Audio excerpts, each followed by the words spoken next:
ಯಾಕಂದ್ರೆ ನೋಡ್ರಿ, ನೀವು ನಿದ್ದೆ ಮಾಡಾಗ 6 ತಾಸು ಬದಲಾಗಿ 5 ತಾಸು ನಿದ್ದೆ ಮಾಡಿದ್ರು ಕೂಡ ಅದು ಎಫೆಕ್ಟ್ ಆಗ್ತದೆ. 1 ರೊಟ್ಟಿ ಊಟ ಮಾಡಲಿ 2 ರೊಟ್ಟಿ ಊಟ ಮಾಡಿದ್ರೆ ನಿದ್ದೆ ಬರ್ತದೆ. ಹೆವಿ ಫುಡ್ ತಿನ್ನಕ್ ಹೋಗ್ಬೇಡ್ರಿ. ವಿಶೇಷವಾಗಿ ಹೆವಿ ಫುಡ್ ಜಾಸ್ತಿ, ಈಗ ನಾನ್ ವೆಜ್ ಆಗಲಿ, ಈ ಎಕ್ಸಾಮ್ ಮುಗಿತಾನೆ ಮುಂದೆ ತಿಂದ್ರೆ ನಾ ಬ್ಯಾಡ ಅನ್ನಂಗಿಲ್ಲ, ನಿಮ್ ಊಟಕ್ಕೆ ನಾನು ಇದು ಮಾಡಂಗಿಲ್ಲ. ಬಟ್ ಈ ಎಕ್ಸಾಮ್ ಮುಗಿಯುವವರೆಗೆ ಕೂಡ ಒಂದ್ ಸ್ವಲ್ಪ ನಾನ್ ವೆಜ್ ಅನ್ನ, ಆಮೇಲೆ ಜಾಸ್ತಿ ಏನಪ್ಪಾ ಅಂತಂದ್ರೆ ಲೈಟ್ ಫುಡ್ ಅನ್ನ ಸ್ವೀಕಾರ ಮಾಡಿ.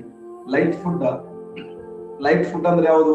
ಈಗ ಹಣ್ಣುಗಳನ್ನ, ಇಲ್ಲ ಅಂತಂದ್ರೆ ಭಯಂಕರ ಅದು ಮಬ್ಬು ಮಾಡಬಾರ್ದು.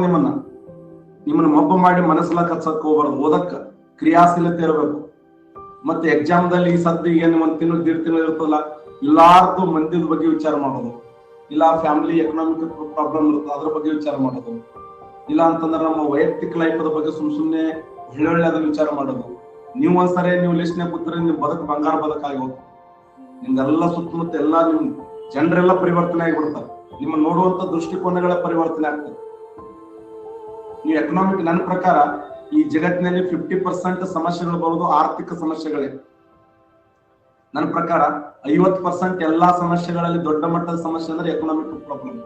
ಆ ಎಕನಾಮಿಕ್ ಪ್ರಾಬ್ಲಮ್ ಅನ್ನು ಸಾಲ್ವ್ ಮಾಡಿಬಿಟ್ರೆ ನಿಮ್ಗೆ ನಾವು ಸರಿ ಹೇಳಿ ನೀವು ಮಾತಾಡ, ನಾನು 50% ನೀವು ಇನ್ನು ಆದಂಗೆ ಸಕ್ಸಸ್ ಆದಂಗೆ. ದಯವಿಟ್ಟು ಉಳಿದದ್ದೆಲ್ಲ ಇನ್ನು 50% ನಾವು ಈಸಿಯಾಗಿ ಇದು ಮಾಡಬಹುದು. ಯಾಕಂದ್ರೆ ಹರಿಯುತ್ತಿರೋ ನೀರಿನಲ್ಲಿ ಯಾವತ್ತೂ ಹುಳ ಹಂಗಿಲ್ಲ. ನಿಂತ ನೀರಿನಲ್ಲಿ ಹುಳ ಆಗಕ್ ಶುರು ಮಾಡ್ತಾವ. ನಾವು ನಿಂತಂದ್ರೆ ಕೆಟ್ಟ ವಿಚಾರಗಳು ಬರ್ಲಕ್ ಶುರು ಮಾಡ್ತಾವ. ಅದಕ್ಕೆ ನಾ ಹೇಳೋದೇನು ಅಂತಂದ್ರೆ, ನಿಮ್ಗೆ ಇದು ನಾನು ಮೋಟಿವೇಟ್ ಮಾಡ್ತಾ ಇಲ್ಲ, ನಿಮಗೆ ಇದು ಇರುತ್ತಾ ಇಲ್ಲ. ನಾ ಹೇಳೋದೇನಂತಂದ್ರೆ, ದಯವಿಟ್ಟು ನೀವು ಓದುವಂತ ಸಮಯದಲ್ಲಿ ಓದಿನ ಕಡೆ ಗಮನ ಇರಲಿ. ಒಂದು 5 ನಿಮಿಷ ಓದೋದು. ಈ ನಾನು ನೀವು ಆಲ್ಮೋಸ್ಟ್ ಅಲ್ಲ, ನಿನ್ನೆ ನಾನು 2 ಗಂಟೆ ಕೂತಿದ್ದೆ. 2 ಅಥವಾ 1.5 2 ಗಂಟೆ ಕೂತ್ರೆ ರಾತ್ರಿ 7 ತನ ಒಂದ್ ಸ್ವಲ್ಪ ಹೇಳಿಲ್ಲ. ನಾವು ಬುಕ್ಕ ಇದು ಬರಿತಾ ಇದ್ದೆ. ಬುಕ್ಕ ಬರೆಯುವಂತ ಸಮಯದಲ್ಲಿ ನಾವು ಅವಧಾನವನ್ನು ಸ್ವಲ್ಪ ಚೇಂಜ್ ಮಾಡಿದ್ವಿ ಅಂದ್ರೆ ಅಲ್ಲಿ ಎಲ್ಲ ಕೆಟ್ಟ ಬಿಡುತ್ತೆ, ಕೆಲಸನೇ ಕೆಟ್ಟ ಬಿಡುತ್ತೆ. ಅಲ್ಲಿ ಆ ಸಮಯದಲ್ಲಿ ಮೊಬೈಲ್ ಯೂಸ್ ಮಾಡ್ಲೇಬಾರ್ದು. ಮನೆ ಬಗ್ಗೆ ಚಿಂತೆ ಮಾಡೋದು, ಮೊಬೈಲ್ ಬಗ್ಗೆ ಚಂತನ್ ಯಾರು SMS ಮಾಡ್ತಾರ, ಯಾರು ಕಾಲ್ ಮಾಡ್ತಾರೆ, ಅವೆಲ್ಲ ನಾವು ತಲೆ ಕಳ್ಸಕ್ ಕೂತೀವಿ ಅಂದ್ರೆ ನಾವು ಸಕ್ಸಸ್ ಆಗಲ್ಲ. ನೆನ್ಪಿಡಿ, ಅವಧಾನವನ್ನು ಕೇಂದ್ರೀಕರಿಸಬೇಕು. ನೀವು ಮಾಡುವಂತ ಕೆಲಸದಲ್ಲಿ ಅವಧಾನವನ್ನು ಕೇಂದ್ರೀಕರಿಸಿದ್ರೆ ಅಂದ್ರೆ ಸಕ್ಸಸ್ ಆಗ್ತೀರಿ. ಇರ್ಲಿ, ನಿಮ್ ಲೈಫಿಗೆ ಎಲ್ಲರೂ ಮಹತ್ವ ಅನಿಸ್ತದೆ. ಬಟ್ ನನ್ನ ಪ್ರಕಾರ ಈ ನಿಮ್ ಲೈಫ್ ಇಂಪಾರ್ಟೆಂಟ್ ಅಲ್ಲ. ನಿಮ್ ಬದುಕನ್ನು ನೀವು ಕಟ್ಕೋಬೇಕಲ್ಲ. ನೀವು ಬದುಕನ್ನು ಕಟ್ಕೊಳ್ಳೋ ಸುಮ್ ಚಂತನ ಫೋನ್ ಮಾತಾಡೋದು, ಯಾರಿಗಾರ ಏನ್ರ ಅನ್ನೋದು, ಯಾರಿಗಾರ ಆಡೋದು, ಆಮೇಲೆ ಯಾರು ಏನ್ರದ ಅದ್ರ ಬಗ್ಗೆ ತಲೆ ಕಳ್ಸ್ಕೊಂಡ್ ಕುಂದಿರೋದು ಸಾಧ್ಯನೇ ಇಲ್ಲ. ಅದಕ್ಕೆ ನಾ ಹೇಳೋದೇನು ಅಂತಂದ್ರೆ, ನೀವು ಗೆಲ್ಲಬೇಕು ಅಂತಂದ್ರೆ ಎಲ್ಲ ತಂತ್ರಗಳನ್ನ ಅನುಸರಿಸಬೇಕು. ಏನೇನು ನಾಳೆ ಅವಧಿಯಲ್ಲಿ ಟೈಮ್ ಟೇಬಲ್ ರೆಡಿ ಮಾಡಿ. ನಾಳೆ ಒಂದು ಪ್ರಬಂಧ ಬರಿಬೇಕಪ್ಪ ಅಂತಂದ್ರೆ 1 ಬದಲು 2 ಪ್ರಬಂಧ ಬರಿಬೇಕು. ಈ ಒಂದು ಚಾಪ್ಟರ್ ಇಷ್ಟು ಚಾಪ್ಟರ್ ರಿವಿಷನ್ ಮಾಡ್ಬೇಕಪ್ಪ ಅಂದ್ರೆ ಅಷ್ಟು ಚಾಪ್ಟರ್ ರಿವಿಷನ್ ಮಾಡ್ಬೇಕು. ಈ ಕ್ವಶನ್ ಪೇಪರ್ ಈ ಟೈಮ್ ಓದಬೇಕಂದ್ರೆ ಓದಬೇಕು. ಈಗ ನೀವು ಸುಮ್ ಚಂತನ ಅಡಿಗೆ ಮಾಡೋದು, ಫುಡ್ ಪ್ರಿಪರೇಷನ್ ಮಾಡೋದು ಒಟ್ಟ ಮಾಡಕ್ ಹೋಗ್ಬೇಡ್ರಿ. ರಿಕ್ವೆಸ್ಟ್ ಮಾಡ್ಕೋರಿ. ಯಾರಾದ್ರೂ ಮ್ಯಾರೇಜ್ ಇದ್ರೆ ನಿಮ್ಮ ಮನೆಗೆ ಅತ್ತಿಯವ್ರಿಗೆ ಕಾಲು ಬಿಡ್ರಿ, ನೋಡವ ನಾವು ಓದಕತ್ತೀನಿ, ಇದೊಂದು ಅವಕಾಶ ಕೊಡ್ರಿ ನಮ್ಗೆ ದಯವಿಟ್ಟು ಅಂತ ಅವ್ರಿಗೆ ರಿಕ್ವೆಸ್ಟ್ ಮಾಡ್ಕೋರಿ. ಅವ್ರಿಗೆ ಇದು ಮಾಡ್ರಿ.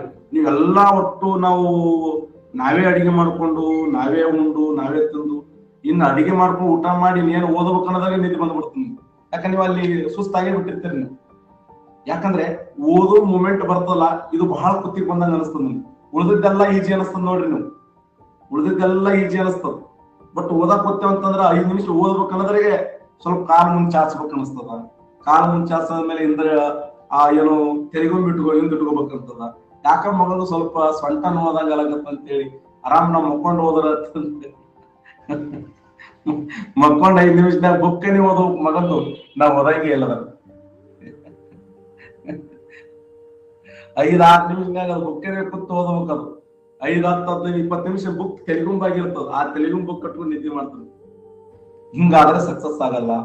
ದೇಹವನ್ನ ದಂಡಿಸದೆ, ಮಾಯವನ್ನ ಖಂಡಿಸದೆ, ಉಂಡುಂಡು ಸ್ವರ್ಗಕ್ಕೆ ಹೋದರೆ ಸ್ವರ್ಗವನ್ನು ಬಂಟನಾಳುವನ.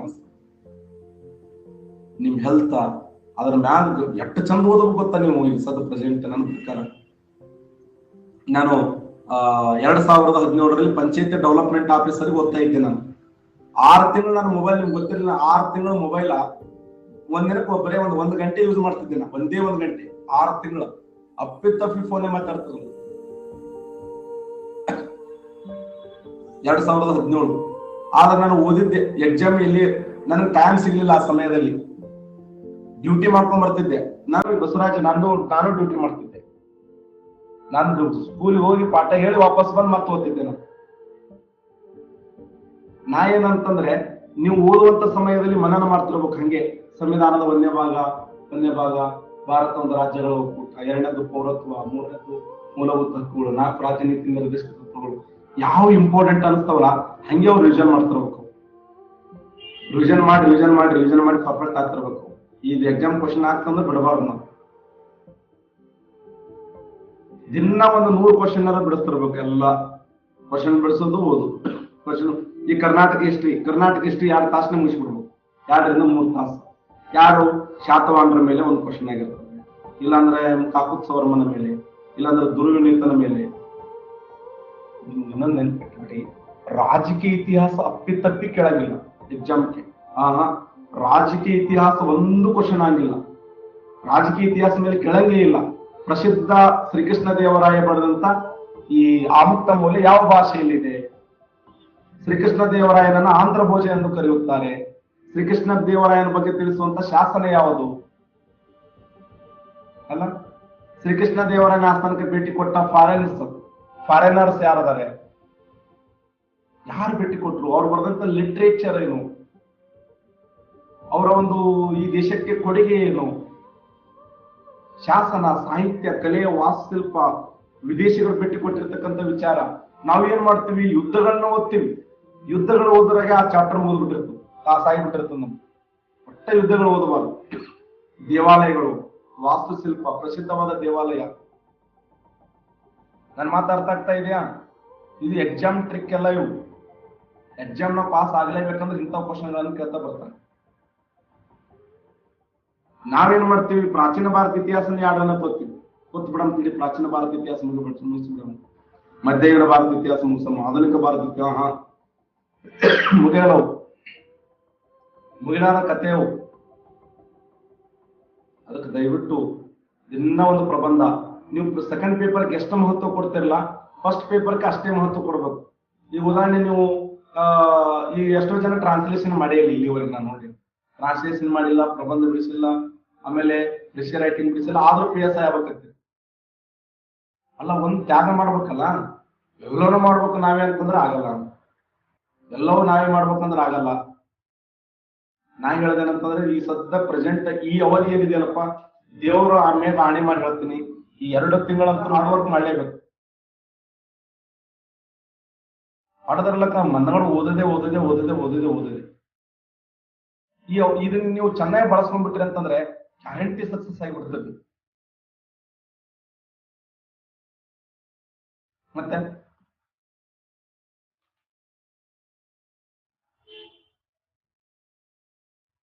ನನ್ ಮಾತು ಸ್ವಲ್ಪ ಕೇಳ್ರಿ, ನಿಮ್ಗೆ ಇದು ಆಗ್ತದೆ. ಇಲ್ಲ ಅಂತಂದ್ರೆ ಕೆಲಸಕ್ಕೆ ಆಗಲ್ಲ. ಇಲ್ಲ ನಿಮ್ಗೆ ಯಾರು ಇದು ಮಾಡಕ್ ಸರ್, ಆಮೇಲೆ ನಿಮ್ ಮನಸ್ಥಿತಿನೂ ಕಡಿಮೆ ಆಗ್ಬಿಡ್ತದೆ. ಮಂದಿ ನಿಮ್ಗೆ ಇದು ಮಾಡೋ ಸುಮ್ಮನೆ ಆಗ್ಬಿಡ್ತಾರೆ. ಏನಪ್ಪ ಇದು ಆಗಲ್ಲ ಏನಾಗ್ತದೆ ಅನ್ಸುತ್ತೆ. ಈ ತರ ಸ್ಟಾರ್ಟ್ ಆಗ್ಬಿಡ್ತದೆ. ಓಕೆ, ಒಳ್ಳೇದಾಗ್ಲಿ, ಆಲ್ ದ ಬೆಸ್ಟ್. ಒಟ್ಟ ವಿಚಾರ ಮಾಡಕ್ ಹೋಗ್ಬೇಡಿ, ನೆಗೆಟಿವ್ ಥಿಂಕ್ ಮಾಡ್ಲಕ್ ಹೋಗ್ಬೇಡಿ. ಪ್ರತಿ ಕ್ಷಣನೂ ಕೂಡ ವೆರಿ ಇಂಪಾರ್ಟೆಂಟ್ ಇದೆ. ಯಾರು ಸಮಯಕ್ಕೆ ಹೆಚ್ಚಿನ ಮಹತ್ವ ಕೊಡ್ತಾರೋ ಅವ್ರಿಗೆ ಮುಂದಿನ ದಿನಮಾನಗಳಲ್ಲಿ ಸಮಯ. ಯಾಕಂದ್ರೆ ಈಗಾಗಲೇ ಎಲ್ಲ ಪ್ರಿಪರೇಷನ್ ಆಗಿದೆ. ನನ್ನ ಪ್ರಕಾರ ಎಲ್ಲ ಪರ್ಫೆಕ್ಟ್ ಆಗಿದೆ. ನೀವೀಗ ನಿಮ್ ಕೆಲಸ ಏನಂದ್ರೆ ರಿವಿಷನ್ ಮಾಡೋದಷ್ಟೇ. ಯಾವ್ದು ತಪ್ಪಾಗ್ತದೆ, ಯಾವ್ದು ಇಂಪಾರ್ಟೆಂಟ್ ಇದೆ ಅದು ರಿವಿಷನ್ ಮಾಡ್ಕೊಂಡು ಕೂತ್ಬಿಟ್ರೆ ಸಾಕು. ರಿವಿಷನ್ ಸದ್ಯ ನೀವು ಬರೀ ರಿವಿಷನ್ ಮಾತು ಕೊಡಬೇಕು. ಸೈನ್ಸ್, ಎಕನಾಮಿಕ್ಸ್, ಹಿಸ್ಟ್ರಿ, ಜಿಯೋಗ್ರಫಿ, ಸಂವಿಧಾನ, ಒಳ್ಳೆ ಇಂಪಾರ್ಟೆಂಟ್. ಒಂದ್ ಚಾಪ್ಟರ್ ದಲ್ಲಿ 5 ಕ್ವಶನ್. ಈ ಕರ್ನಾಟಕ ಜಿಯೋಗ್ರಫಿ ತಗೊಂಡ್ರಪ್ಪ, ನಮ್ಮ ಭೂಗೋಳ ಸಂಜೀವನಿಯಲ್ಲಿ ಹಿಂದ್ಗಡೆ ಬರ್ಬೇಕು ಕ್ವಶನ್. ಒಂದ್ ಚಾಪ್ಟರ್ 10-15 ಕ್ವಶನ್ಗಳಿದಾವೆ. ಅದೇ ಕ್ವಶನ್ ಪೂರಕವಾದ ಪ್ರಶ್ನೆಗಳು ಕೇಳ್ತಾ ಬರ್ತಾನಲ್ಲ, ಬೇರೆ ಕ್ವಶನ್ ಕೇಳಕ್ ಸಾಧ್ಯನೇ ಇಲ್ಲ. ಈ ಕರ್ನಾಟಕ ಹಿಸ್ಟ್ರಿ ಬುಕ್ ಇದೆ, ಕರ್ನಾಟಕ ಹಿಸ್ಟ್ರಿ. ನಾನು ಭಾರತದ ಸಂಜೀವನಿ ಬುಕ್ ಬಿಡ್ತಾ ಇದ್ದೇನೆ. ಅಲ್ಲಿ ಏನ್ ಕೊಟ್ಟೀನಿ, ಆ ಚಾಪ್ಟರ್ ಹಿಂದ್ಗಡೆ ಎಲ್ಲ ಕ್ವಶನ್ಗಳನ್ನು ಬರೆದ್ಬಿಟ್ಟಿನಿ. ಮತ್ತೆ ಇನ್ನೊಂದು ಇಂಪಾರ್ಟೆಂಟ್ ಬಿಟ್ಟು ಬೇರೆ ಏನು ಬರೀಲಕ್ ಸಾಧ್ಯನೇ ಇಲ್ಲ, ಬರದೇ ಇಲ್ಲ. ಬುಕ್ ತುಂಬಿಸೋದು ಇಂಪಾರ್ಟೆಂಟ್ ಅಲ್ಲ, ಕ್ವಶನ್ ಆಗ್ಯಾವಲ್ಲ ಆ ಚಾಪ್ಟರ್ ಮೇಲೆ, ಆ ವ್ಯಕ್ತಿ ಮೇಲೆ ಕ್ವಶನ್ ಆಗ್ಯಾವಲ್ಲ. ಈ ಒಂದು ನಿಟ್ಟಿನಲ್ಲಿ ನಾವು ಓದ್ತೇವೆ ಅಂತಂದ್ರೆ ನಾವು ಸಕ್ಸಸ್ ಆಗಕ್ ಸಾಧ್ಯ ಇದೆ. ವೇಸ್ಟ್ ಇದು ತೆಗೆದು ಹೋಗ್ಬಿಡು, ಬೇಡ ಅಂತ. ನಾ ಭೂಗೋಳ ಸಂಜೆ ಫಸ್ಟ್ ಗೆ 480 ಪುಟ ಬಿಟ್ಟಿದ್ದೆ. ಮುಂದೆ ಎಷ್ಟು ಬಿಟ್ಟೆ 460 ಪುಟ ಬಿಟ್ಟೆ, 20 ಪೇಜ್ ತೆಗೆದು ಬಿಟ್ಟೆನ. ಇನ್ನೊಬ್ರು ಏನ್ ಮಾಡ್ತಾರೆ, ಇನ್ನೊಂದ್ 20 ಪುಟ ಸೇರ್ಸಲ್ಲ ಅಂತಾರೆ. ಇನ್ನೊಂದ್ 20 ಪುಟ ಸೇರಿಸಿ ಇನ್ನೊಂದ್ ದೊಡ್ಡದು ಮಾಡಿ, ಅಲ್ಲಿ 500 ಪುಟ ಸೇರಿಸಿ ಬಿಟ್ಟೆ ಅಂದ್ರೆ ಅದ್ರ ಬಂದೇ ಬರ್ತಾವ ಕ್ವಶನ್. ಈ ನೆಕ್ಸ್ಟ್ ಬಿಟ್ಟೆ ಅಂತಂದ್ರೆ ಇದ್ರಿಗೆ ಮತ್ತೆ 20 ಮೈನಸ್ ಮಾಡ್ತೀನಿ, 440 ಪುಟ ಬಿಡ್ತೀನಿ. ನೆಕ್ಸ್ಟ್ ಪ್ರತಿ ಎಡಿಷನ್ಗಳಿಗೆ 20 ಪುಟ ಕಡಿಮೆ ಮಾಡ್ಬೇಕು. ಯಾಕೆ ಮಕ್ಕಳಿಗೆ ಓದುವಂತವ್ರಿಗೆ ಹಗುರಾಗಬೇಕಲ್ಲ,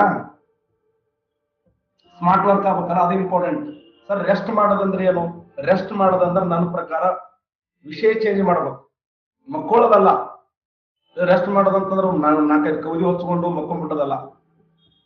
ರೆಸ್ಟ್ ಮಾಡೋದಂತಂದ್ರೆ ನನ್ನ ಪ್ರಕಾರ ವಿಷಯಗಳನ್ನ ಬದಲಾವಣೆ ಮಾಡಬೇಕು. ಜಿಯೋಗ್ರಫಿ ಇದ್ದು ಹಿಸ್ಟ್ರಿ ಚೇಂಜ್ ಆಗ್ಬೇಕು, ಹಿಸ್ಟ್ರಿ ಇದ್ದು ಸಂವಿಧಾನ ಚೇಂಜ್ ಆಗ್ಬೇಕು, ಸಂವಿಧಾನ ಇದ್ದು ಎಕನಾಮಿಕ್ ಚೇಂಜ್ ಆಗ್ಬೇಕು. ಈ ತರ ಕ್ಲಾಸ್ಗಳು ಸಬ್ಜೆಕ್ಟ್ಗಳು ಚೇಂಜ್ ಆಗ್ಬೇಕು, ಅದೇ ರೆಸ್ಟ್.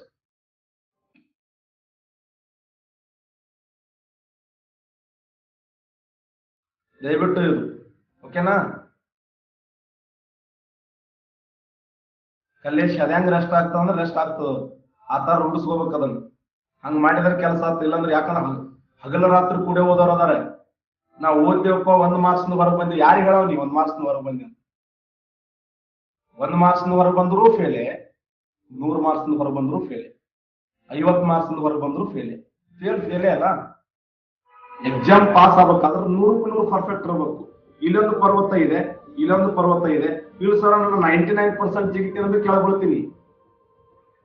ಇಲ್ಲಿಂದ ಇಲ್ಲಿವರೆಗೆ ನೀವು ಜಂಪ್ ಮಾಡಬೇಕು. ಇಲ್ಲಿಂದ ಇಲ್ಲಿವರೆಗೆ ಜಂಪ್ ಮಾಡ್ಬೇಕಂದ್ರ ಇಲ್ಲಿ ಸರ್ ನಾನು 99% ಜಿಗಿತೀನಿ, ಮತ್ತೆ 1% ಒಳಗೆ ಬೀಳ್ತಲ್ಲಿ. Yes, pass or fail. ಇಲ್ಲಿಂದ ಸರ್ ಜಿಗಿದ್ ನಾ ಕರೆಕ್ಟ್ ಇಲ್ಲಿ ಜಂಪ್ ಮಾಡ್ತೀನಿ ಸರ್ ಅಂತಂದ್ರೆ ನಾ ಪಾಸ್. ಇಲ್ಲ ನಾನು 80% ಜಿಗಿತೀನಿ, 90% ಜಿಗಿತೀನಿ, 95% ಜಿಗಿತೀನಿ ಅಂದ್ರೆ ಫೇಲ್ ಆಗ್ತೀರಿ, ನೆನ್ಪಿಡಿ. ಓಕೆ, ನಷ್ಟ ಇಷ್ಟ ಮಾಡಿ.